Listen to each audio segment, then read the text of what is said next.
కృప వెంబడి కృపనిచ్చిన దేవా, సమృద్ధి కృపనిచ్చితివే.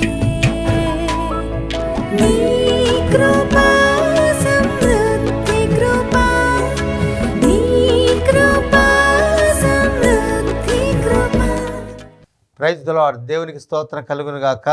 జీవము కలిగిన యేసుక్రీస్తు నామములో కృపా సమృద్ధి అన్న ఈ కార్యక్రమానికి ప్రేమతో మేము ఆహ్వానిస్తూ ఉన్నాం. ఈ దినం కొరకు యోహాను సువార్త 13వ అధ్యాయంలో మొదటి వచనాన్ని నేను చదువుతున్నాను, దయచేసి గమనించండి.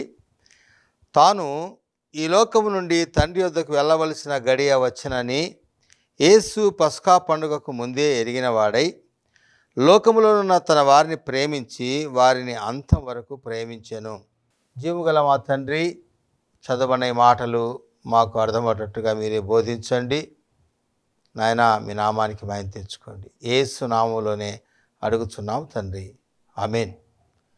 ఈ మాట మనము చూసినట్లయితే, తాను ఈ లోకము నుండి తండ్రి యొద్దకు వెళ్ళవలసిన గడియ వచ్చనని యేసు పస్కా పండుగకు ముందే ఎరిగినవాడై లోకములోనున్న తన వారిని ప్రేమించి వారిని అంతం వరకు ప్రేమించెను. మానవుల పట్ల దేవుడికి ఉన్న ప్రేమ, లేక దేవుడు ఎంత ప్రేమ కలిగిన వాడో అన్న విషయాన్ని మనము చూడగలుగుతాం. ఆయన మరి తండ్రి యొద్దకు వెళ్ళవలసిన గడియ వచ్చిందని ఆయన ఎరిగినాడు. ఎరిగి ఆయన మరి తన వారిని అంతం వరకు ప్రేమించను అన్న మాట ఇక్కడ మనము గమనిస్తూ ఉన్నాం. చూడండి, యేసుక్రీస్తు ప్రభుల వారు మరి తనకు సమస్తము తన ఆధీనమందే ఉన్నాయి.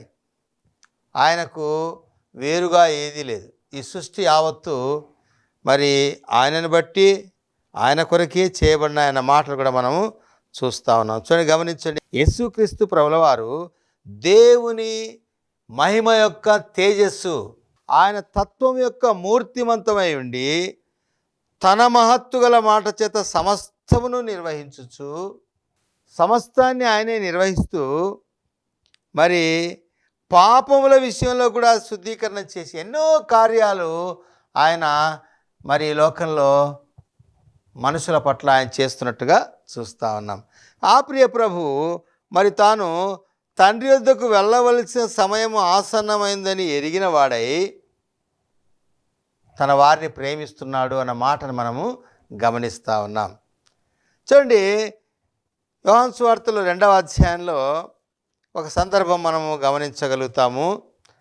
2వ అధ్యాయంలో యేసుక్రీస్తు ప్రభుల వారిని తన శిష్యులను కానాలోని వివాహంలోనికి ఆహ్వానించినారు. మనకు తెలుసు ఆ సంగతులు. కానాలోని వివాహంలోనికి ఆహ్వానించినప్పుడు అక్కడ ద్రాక్షారసం అయిపోయింది అన్న వార్త అక్కడ వినబడింది. మరి వినబడినప్పుడు యేసు తల్లి వారికి ద్రాక్షారసము లేదని ఆయనతో చెప్పగా, అమ్మ, నాతో నీకేమి పని, నా సమయం ఇంకనూ రాలేదు అనెను. చూడండి, యేసుక్రీస్తు ప్రభుల వారు మాట్లాడుతున్న మాటలు మనం గమనించినట్లయితే, ఒకటి మనం ముందుగానే తెలుసుకున్నాము, ఆయన సమస్తమునకు ఆది సంభూతుడు ఆయనే. ప్రపంచములను ఆయన కొరకే నిర్మించినాడు. తన మహత్తు గల మాట చేత సమస్తమును మరి నిర్వహిస్తూ ఉన్నాడు, పరిపాలిస్తున్నాడు. రాజులకు రాజు, ప్రభువులకు ప్రభు అని ఆయనకు పేరు. కాబట్టి అలాంటి ప్రభు ఇక్కడ మనుషుడుగా మన మధ్యలో నివసిస్తున్న సమయంలో ఆయన తల్లి ఆయనకి చెప్తా ఉంది, అయ్యా ద్రాక్షారసం అయిపోయింది అని చెప్పినప్పుడు ప్రభు అంటా ఉన్నాడు, అమ్మా, నాతో నీకేం పని, నా సమయం ఇంకా రాలేదు. అంటే సమయములను కాలములను ఆయన ఎరిగిన వాడై ఉన్నాడు అన్న విషయాన్ని మనము ఇక్కడ చూస్తూ ఉన్నాం. ఇంకొక చోట రాయబడింది అపోస్తల కార్యములో, కాలములను సమయములను తండ్రి తన స్వాధీనమందు ఉంచుకుని ఉన్నాడు అని. అంటే తండ్రి స్వాధీనములో ఉన్నవన్నీ కూడా ఈయనవే. తండ్రియు ఆయనయు వేరు కాదు, వారిరువురు ఏకమై ఉన్నారు. అయితే ఇక్కడ ప్రస్తుతం ఆయన శరీరాన్ని అమర్చుకొని మన మధ్యలో నివసిస్తూ ఉన్నాడు, మనుషుల మధ్యలో నివసిస్తున్న సమయంలో చెప్తున్నాడు, అమ్మా ఇంకా నా సమయము రాలేదు అంటా ఉన్నాడు. యోహాను సువార్తలోనే 11వ అధ్యాయంలో మనం చూసినట్లయితే ప్రియులారా 6వ వచనంలో ఇట్లా వ్రాయబడింది, లాజరు రోగి అయి ఉన్నాడని వినబడినప్పుడు యేసు మరి తానున్న చోటనే ఇంకా 2 దినములు నిలిచెను అన్న మాట అక్కడ మనకు కనిపిస్తుంది. చూడండి దయచేసి, అతడు రోగి అయి ఉన్నాడని యేసు వినినప్పుడు తానున్న చోటనే ఇంకా 2 దినములు నిలిచెను. అంటే ఆయనకు సమయాలు ఎప్పుడు ఏది చేయాలో ఆయనకు తెలుసు. సమయములను కాలములను ఆయన తన స్వాధీనమందు ఉంచుకొని ఉన్నాడు. 9-10 వచనాల్లో చూస్తే ఇంకొక మాటలు ఇట్లా ఉన్నాయి చూడండి. అందుకు యేసు, పగలు 12 గంటలు ఉన్నవి కదా, ఒకడు పగటి వేళ నడిచినలా ఈ లోకపు వెలుగును చూచును గనుక తొట్టుపడడు. అయితే రాత్రి వేళ ఒకడు నడిచినలా వాని యందు వెలుగు లేదు గనుక వాడు తొట్టుపనును అనెను. అంటే కాలము సమయము ఏ సమయంలో ఏం చేయాలి ఆయనకు తెలిసి ఉన్నది అన్న సంగతిని మనము చదువుతూ ఉన్నాం. 7వ అధ్యాయంలోనే యోహాను సువార్తలో 7వ అధ్యాయము 30వ వచనంలో ఒక చక్కటి మాట రాయబడింది. అదేంటంటే యేసుక్రీస్తు ప్రభుల వారిని పట్టుకోవటానికి వారు మరి శాస్త్రులు పరిసయ్యులు యేసును బంధించటానికి యేసును పట్టుకోవటానికి ప్రయత్నం చేస్తున్నప్పుడు చూడండి ఇక్కడ రాయబడిన మాటను చూస్తే, అందుకు వారు ఆయనను పట్టుకున్న యత్నము చేసిరి కానీ ఆయన గడియ ఇంకనూ రాలేదు గనుక ఎవడునూ ఆయనను పట్టుకొనలేదు, ఎవడునూ ఆయన మీద చేతులు వేయలేదు అన్నమాట కింద రాయబడింది. అంటే ఆయన సమయము ఆయనకు తెలుసు, ఆ సమయం ఇంకా రాలేదు కాబట్టి ఎవరు కూడా ఆయన మీద చేతులు వేయలేకపోయినారు. పట్టుకోవాలనుకున్నారు కానీ వీలు కాలేదు. ఈ మాటను బట్టి మనం గమనిస్తున్న విషయం ఏంటంటే, యేసు తన సమయం ఆసన్నమై ఉన్నదని చెప్పి వారిని ప్రేమించుటకు ఆరంభించెను. ఏం చేసినాడు తర్వాత వచనాల్లో చూసినట్లయితే, యేసుక్రీస్తు ప్రభుల వారు శిష్యులను పిలిచి ఒక్కొక్కరి కాళ్ళు కడుగుతూ ఉన్నాడు. ఒక్కొక్కరిని కడగటానికి ఆయన సిద్ధపడినాడు. ఒక్కొక్కరి జీవితాన్ని కడగటానికి ఆయన సిద్ధపడుతూ ఉన్నాడు. అలాంటి సమయంలో చూడండి కింది మాటలు మనం చూసినప్పుడు 3వ వచనం చదువుతున్నాను, గమనించండి. తండ్రి తన చేతికి సమస్తమును అప్పగించననియు తాను దేవుని యొద్ద నుండి బయలుదేరి వచ్చిననియు దేవుని యొద్దకు వెళ్ళవలసి ఉన్నదనియు యేసు ఎరిగి భోజన పంక్తిలో నుండి లేచి తన పై వస్త్రము అవతల పెట్టి వేసి ఒక తువాలు తీసుకొని నడుమున కట్టుకొనెను. అంతటా పల్లెములో నీళ్లు పోసి శిష్యుల పాదములు కడుగుటకును తాను కట్టుకొని ఉన్న తువాలుతో తుడుచుటకును మొదలుపెట్టాను. ఇట్లు చేయించు ఆయన సీమోను పేతురు నొద్దకు వచ్చినప్పుడు అతడు, ప్రభువా, నీవు నా పాదములు కడుగుదువా అని ఆయనతో అనెను. అందుకు యేసు, నేను చేయుచున్నది ఇప్పుడు నీకు తెలియదు కానీ ఇక మీదట తెలుసుకుందు అని అతనితో చెప్పగా, పేతురు, నీవెన్నడూనూ నా పాదములు కడగరాదని ఆయనతో అనెను. అందుకు యేసు, నేను నిన్ను కడుగని ఎడల నాతో నీకు పాలు లేదనెను. సీమోను పేతురు, ప్రభువా, నా పాదములు మాత్రమే కాక నా చేతులు నా తల కూడా కడుగుమని ఆయనతో చెప్పాను. పిల్లరా గమనించండి, దేవుడు తాను ప్రేమించు వారిని శుద్ధీకరించటానికి, పవిత్రపరచటానికి, నిత్యరాజ్యమునకు సిద్ధపరచటానికి, తాను ప్రేమించేటువంటి ప్రతి వారిని ఆయన సిద్ధపరచడానికి రెడీ అవుతున్నట్టుగా చూస్తూ ఉన్నాం. అందుకే ఆయన వచ్చినాడు ఈ లోకానికి. ఎందుకు ఆయన వచ్చినాడు ఈ లోకానికి అంటే మానవులను పాపం నుండి విడిపించటానికి. చూడండి యోహాను సువార్తలోని చక్కటి మాట, ప్రాముఖ్యమైన మాట మనకు కనిపిస్తుంది. 3వ అధ్యాయము 16వ వచనంలో చూసినప్పుడు, దేవుడు లోకమును ఎంతో ప్రేమించెను కాగా ఆయన తన అద్వితీయ కుమారునిగా పుట్టిన వాని యందు విశ్వాసముంచు ప్రతి వాడును నశింపక నిత్య జీవం పొందినట్లు ఆయనను అనుగ్రహించెను. లోకము తన కుమారుని ద్వారా రక్షణ పొందుటకే గాని లోకమునకు తీర్పు తీర్చుటకు దేవుడు ఆయనను లోకంలోనికి పంపలేదు. గమనించండి, ఇక్కడ దేవుని ప్రేమ యేసుక్రీస్తు ద్వారా నా జీవితాన్ని కడగటానికి యేసుక్రీస్తు ద్వారా నా జీవితంలో ఉన్నటువంటి పాపమును దోషమును తీసివేసి రాబోయే తీర్పు నుంచి మనల్ని తప్పించటానికి, మనల్ని రక్షించటానికి ఆయన ప్రణాళికను సిద్ధం చేసినాడు. ఆ మాటలు ఇక్కడ వ్రాయబడి ఉన్నాయి. ఆయన చెప్తున్నాడు, నేను నిన్ను కడుగని ఎడలా, లేక నీవు కడగబడని ఎడలా నాతో నీకు పాలు లేదు, అయితే ప్రభువా నన్ను కడుగు అంటా ఉన్నాడు. కాబట్టి ఈ దినాన ప్రభు మనతో మాట్లాడుతున్న మాట ఏంటంటే, కాలములను సమయములను తన స్వాధీనమందు ప్రభు ఉంచుకుని ఉన్నాడు. ఎప్పుడు ఏం చేయాలో ఆయనకు తెలుసు.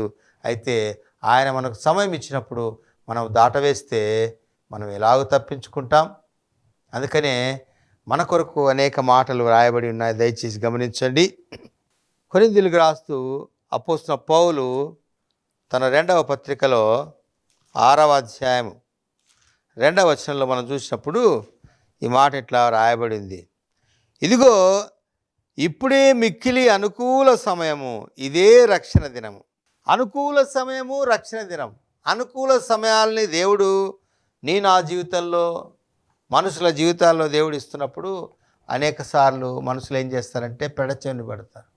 ఇప్పుడేంటి, ఇదే నా సమయము, నాకు సమయం లేదు, నాకు అనేకమైన కార్యాలు ఉన్నాయి, పనులున్నాయి అని ఇష్టానుసారంగా మనుషులు తిరిగే సమయాలు మనం చూస్తూ ఉన్నాం. అయితే దేవుని వాక్యం ఏం చెప్తుందంటే, ఇదే అనుకూల సమయం దాటిపోతే, ఒకవేళ ఈ దినమే ప్రభు వస్తే,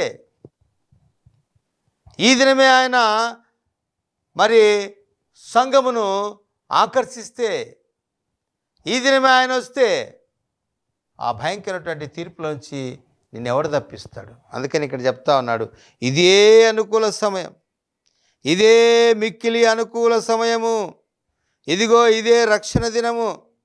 రక్షణ దినాన్ని మనుషుడు పెడచోన పెట్టకూడదు అని ప్రభు మనల్ని హెచ్చరిస్తూ ఉన్నాడు.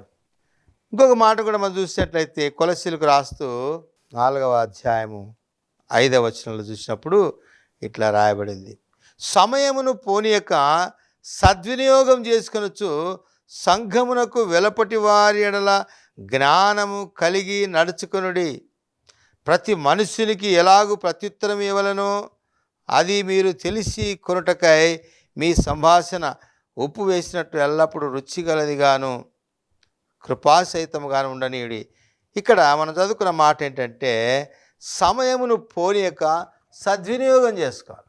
చూడండి, నిన్నటి దినాన్ని మనం తిరిగి ఆ సమయము మళ్ళీ కావాలా మనకు అంటే కుదరదు.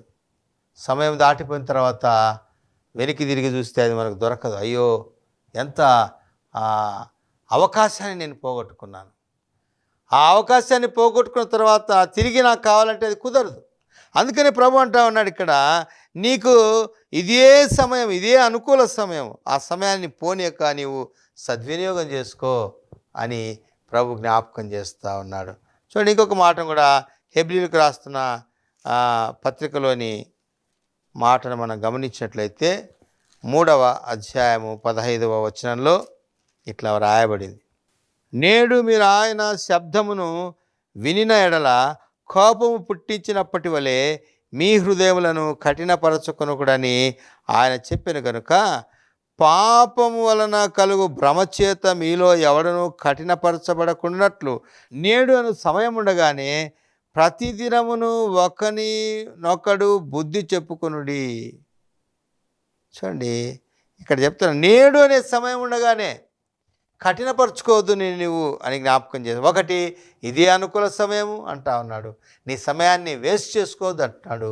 మూడవది ఏం చెప్తున్నాడంటే, నేడు అనే సమయం ఉండగానే నీవు కఠినపరచుకోకుండా సరి చేసుకో, దేవుని మాట వినటానికి ప్రయత్నం చేయి అని ఆయన జ్ఞాపకం చేస్తూ ఉన్నాడు. ఇంకొక మాట కూడా చూసినట్లయితే ప్రకటన గ్రంథంలో ప్రభు యొక్క రాకడ గురించినటువంటి మాటలు అక్కడ రాస్తా ఉన్నాడు. అక్కడ చూసినట్లయితే 1వ అధ్యాయము 3వ వచనంలో చూస్తే ఏం రాయబడిందంటే, అక్కడ సమయము సమీపించింది కనుక ఈ ప్రవచన వాక్యములు చదువువాడును వాటిని విని ఇందులో వ్రాయబడిన సంగతులను గైకొనివారును ధన్యులు. సమయము సమీపించింది. ఇక కట్టపరుచుకోవటానికి వీలు లేదు, ఇక నెగ్లెక్ట్ చేయడానికి ఎంత మాత్రం వీలు లేదు. ఆయన వస్తే ఎవరు నిన్ను తప్పిస్తారు? కాబట్టి దేవుని మాటలు మనం శ్రద్ధగా ఆలకించాలి, నీవు శ్రద్ధగా ఆలకించాలి అని ప్రభు జ్ఞాపకం చేస్తా ఉన్నాడు. చూడండి, ఆయన సమయం ఎట్లా ఆయన ఖచ్చితంగా ఆ సమయాలను ఎట్లా మరి నెరవేర్చువాడుగా ఉన్నాడో అన్న సంగతి మనం చూసినట్లయితే గలతీయులకు రాసిన పత్రిక 4వ అధ్యాయం 4-5 వచనాల్లో ఇట్లా రాయబడింది. అయితే కాలము సంపూర్ణమైనప్పుడు దేవుడు తన కుమారుని పంపెను.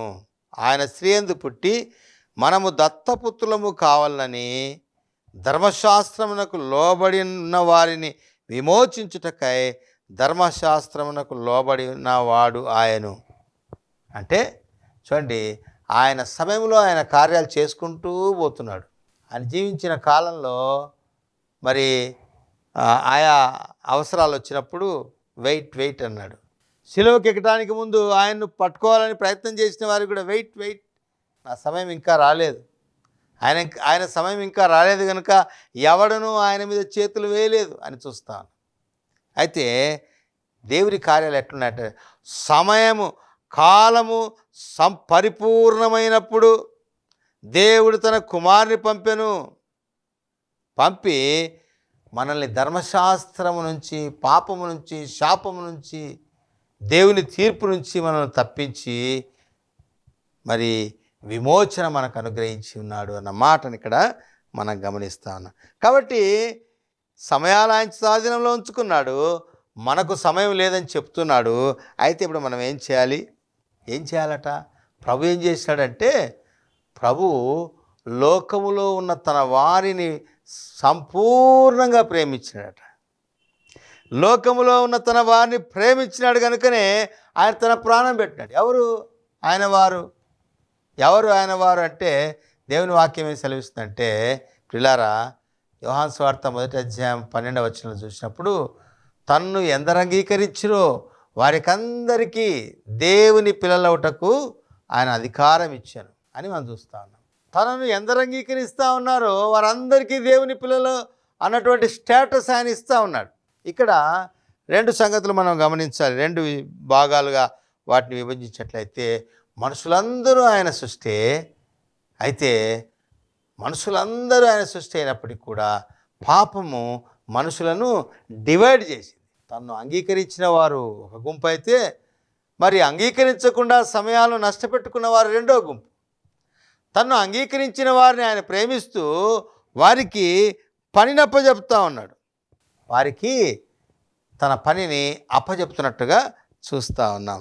పిల్లరా, తీర్పులో ఉన్నటువంటి ఈ మనుషులను ఆ ప్రియ ప్రభు విడిపించటానికి కొరకై ఆయన ఒక ఉపమానాన్ని జ్ఞాపకం చేస్తూ ఉన్నాడు. చూడండి, మత్తయి సువార్త 20వ అధ్యాయంలో ఒక ఉపమానం రాయబడింది. ఏంటి ఆ ఉపమానం అంటే, దయచేసి గమనించండి, నేను జ్ఞాపకం చేస్తాను. మత్తయి సువార్త 20వ అధ్యాయంలో, పరలోక రాజ్యం ఒక ఇంటి యజమానిని పోలి ఉన్నది. అతడు తన ద్రాక్ష తోటలో పనివారిని కూలికి పెట్టుకున్నటకు పొద్దున బయలుదేరి దినమునకు 1 దేనారము చొప్పున పనివారితో ఒడబడి తన ద్రాక్ష తోటలోనికి వారిని పంపెను. ఒక యజమాని తన ద్రాక్ష తోటలో పనివారి కోసము వెతికి కొంతమందిని పిలుచుకొని వచ్చి కూలికి ఒప్పుకొని వారిని పనిలోనికి పంపినాడట. తర్వాత ఆయన మళ్ళీ ఏం చేసినాడు, దాదాపు 9 గంటలకు వెళ్ళి సంత వీధుల్లో అటు ఇటు తిరుగుతున్న వారిని, ఊరికే నిలిచున్న వారిని తీసుకొచ్చి పనిలోనికి పెట్టాడు. అలాగనే మరి ఇంకా కొంతమందిని 12 గంటలకు 3 గంటలకు అలాగే చేశాను. 12 గంటలకు పిలుస్తున్నాడు, 3 గంటలకు పిలుస్తున్నాడు, 9 గంటలకు పిలిచినాడు. లాస్ట్గా చివరిగా 5 గంటలు అయింది.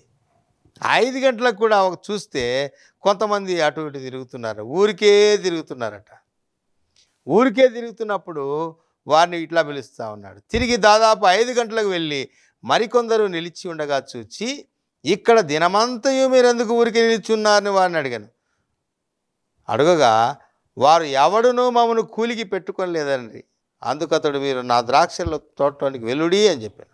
చూడండి, ఇక్కడ ఊరికే ఉన్నారు కొంతమంది. చాలామంది చూడండి దేవుని సమయాలను ఎరగక, ఆయన చిత్తం ఎరగక, ఆయన మానవుల పట్ల కలిగి ఉన్నటువంటి ఉద్దేశాలు ఎరగక ఇష్టానుసారంగా తిరుగుతూ ఉన్నారు. అంతేకాకుండా ఇక్కడ పనివారిని జ్ఞాపకం చేస్తాం. పనివారు కూడా చాలామంది పనివారు, దేవుని పనివారు. దేవుడు కొరింథీయులకు రాసిన పత్రికలో చూస్తే జత పనివారు అని రాయబడింది. దేవుని జత పనివారు కూడా కొంతమంది ఎట్లా ఉన్నారట అంటే, ఊరికే ఉన్నారు, నాకు ఇంకా పని లేదు, నేను ఎక్కడికి వెళ్ళాలి, ఎటు వెళ్ళాలి, ఎవరికి చెప్పాలి, ఏ తోటలో నాకు పని ఉంది, అర్థం కాని స్థితిలో దేవుని పనివారు కూడా ఉన్నారు. చూడండి, రక్షింపబడిన ప్రతి వారికి ఒక పని కలిగించాడు దేవుడు. పేతురు తన పత్రికలో ఆ మాటను జ్ఞాపకం చేస్తూ ఉన్నాడు. చూడండి, ఒక మాట మనం చదువుకుందాం. పేతురు పత్రిక మొదటి పత్రిక 2వ అధ్యాయం 9వ వచనంలో రాయబడిన మాటను చూస్తే ఇట్లా ఉంది: మీరు చీకటిలో నుండి ఆశ్చర్యకరమైన తన వెలుగులోనికి మిమ్మల్ని పిలిచిన వాని గుణాతిశయములను ప్రచురము చేయు నిమిత్తము ఏర్పరచబడిన వంశమును, రాజులైన యాజక సమూహమును, పరిశుద్ధ జనమును, దేవుని సొత్తైన ప్రజలనై ఉన్నారు. అంటే మిమ్మల్ని రక్షించినటువంటి ప్రభు యొక్క గుణాతిశయములను ప్రచురం చేయాలి. అది పని. పని అంటే సేవకులకో, దేవుని దాసులకో, పాస్టర్లకో అప్పచెప్పిన పనే కాదు. కానీ విశ్వాసులందరూ ఎవరైతే యేసుక్రీస్తును అంగీకరించినారో, ఎవరైతే విమోచన కార్యంలో పాల్పొందినారో, అటు వారందరినీ ఏం చెప్తున్నా అంటే వారిని ప్రభు హెచ్చరిస్తూ ఉన్నాడు. మీరు ప్రచురం చేయటానికి కొరకే మిమ్మల్ని ఏర్పాటు చేసినాడు. ఇక్కడ చూస్తే కొంతమంది మాకు సంబంధం లేదు అన్నట్టుగా వీరున్నారు.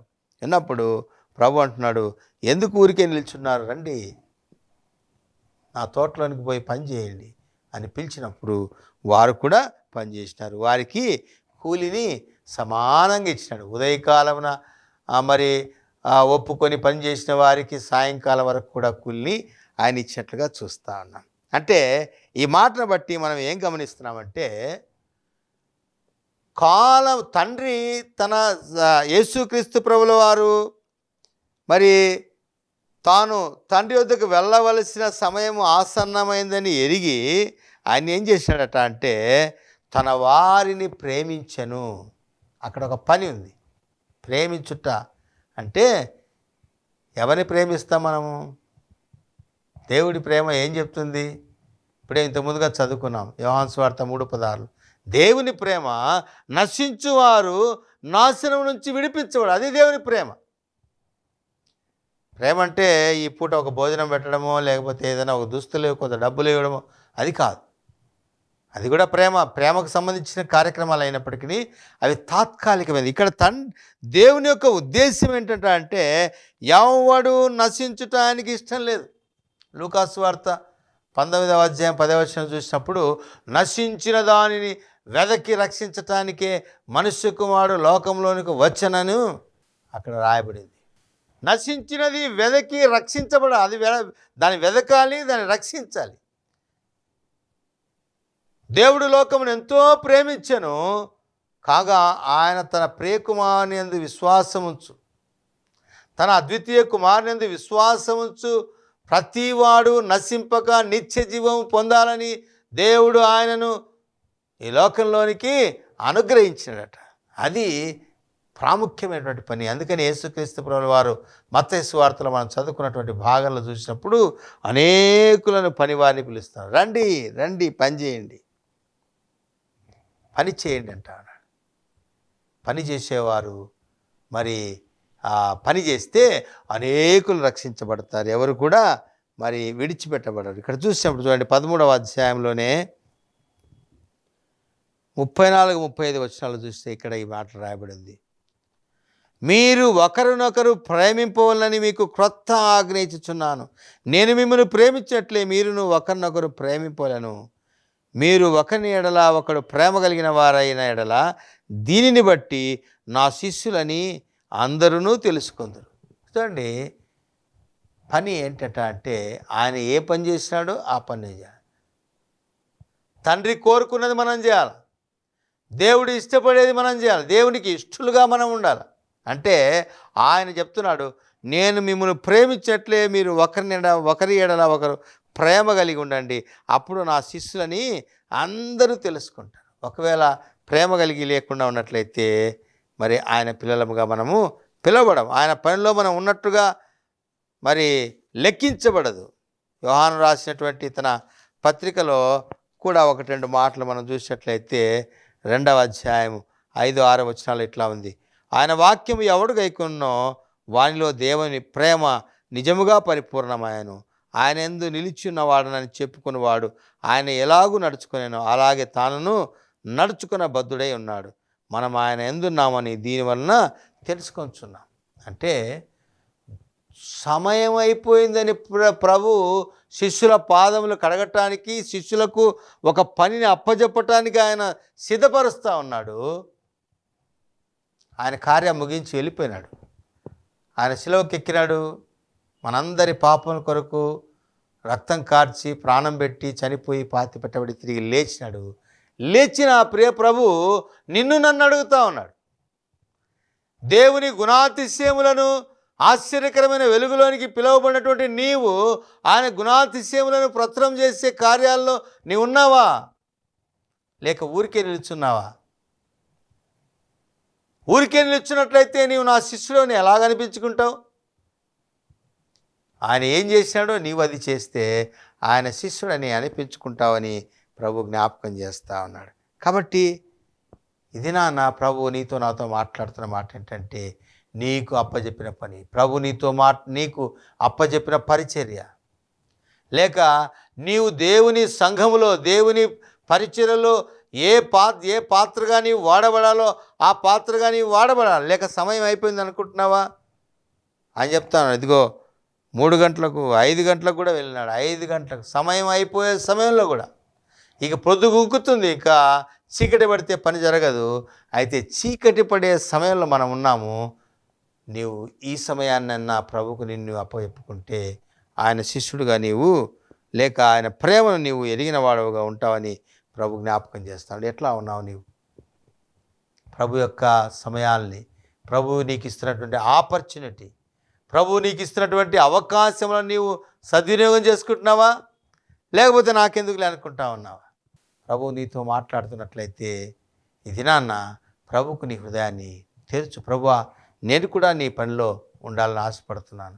ప్రభువా, నేను నా సమయం అంతా నష్టపెట్టుకున్నాను. ప్రభువా, నన్ను మన్నించు, నాకు అవకాశమే, నేను నీ పని చేస్తా, నేను నీ కొరకు పాడుతా, నీ కొరకు నిన్ను స్తుతిస్తా, అనేకులను ప్రభు ఎద్దుకు నడిపించడానికి నేను మరి సహాయపడతా, అనేకుల రక్షణ కొరకై నేను ప్రార్థన చేస్తా, అనేక సేవకుల యొక్క పరిచర్య ఫలవంతంగా ఉండటానికి కొరకై నేను ప్రార్థన చేస్తా, దేవుడు నాకు ఇచ్చిన దాంట్లో నేను సేవ కొరకై సమర్పిస్తా అని నీవు తీర్మానం చేసుకున్నట్లయితే ప్రభు నిన్ను ఆశీర్వదిస్తాడు అని జ్ఞాపకం చేస్తాను. ఇక్కడ చూడండి, ఆయన చెప్తున్న మాట ఏంటంటే, తాను ఈ లోకం నుండి తండ్రి వద్దకు వెళ్ళవలసిన సమయం ఆసన్నమైందని యేసు ఎరిగి తన వారిని ప్రేమిస్తూ ఉన్నాడు, అంతవరకు ప్రేమిస్తూ ఉన్నాడు.